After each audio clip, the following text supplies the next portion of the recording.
All right, challenge. Think of one thing you love more than your children. You can't. Okay, tacos, coffee, CrossFit, chocolate. I'm joking, of course. I love my kiddos. But point being, our children are our world. And when they suffer, we suffer. So if you have a child that is easily overwhelmed in large crowds or is always touching everything or doesn't pick up on social cues or understand personal space, not only can it be frustrating, but absolutely heartbreaking to watch them struggle with stressful sensory situations. And although there isn't a one-size-fits-all term for sensory processing challenges, SPD is a good umbrella term as a condition that affects how the brain and the nervous system process stimuli. It can affect all 5 general senses: touching, smelling, seeing, tasting, and hearing.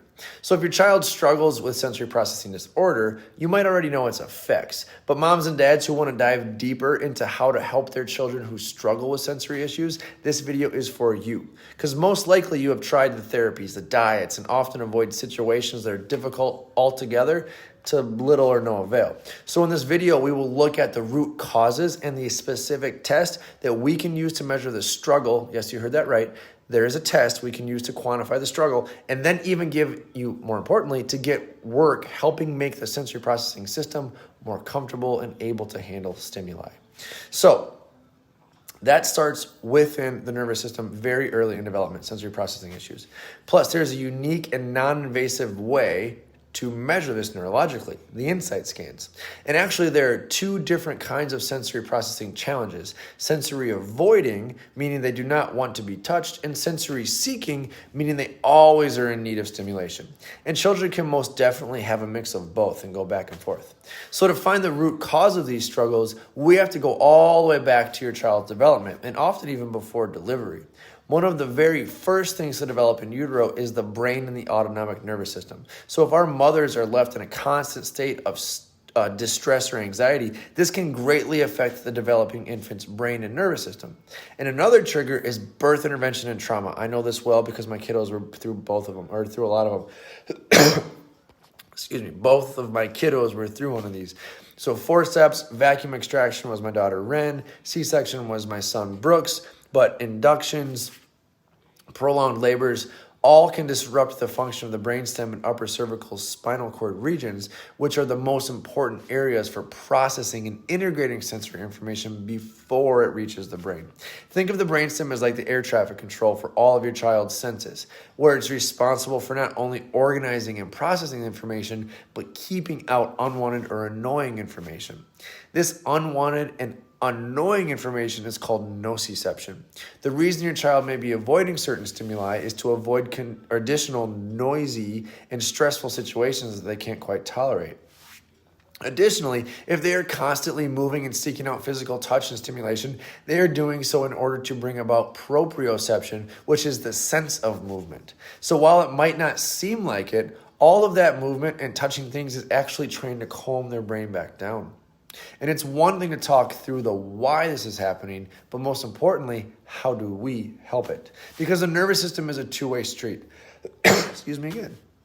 One set of nerves is called the sensory nerves that send information and report information to the brain and the brainstem, precisely what's going on inside the body from internal environment and outside the body from our external environment. The other set of nerves is more what is termed motor control. These are nerves that send signals out from the brain and spinal cord and tell various parts of the body what to do, when to do it, how to do it, and so on.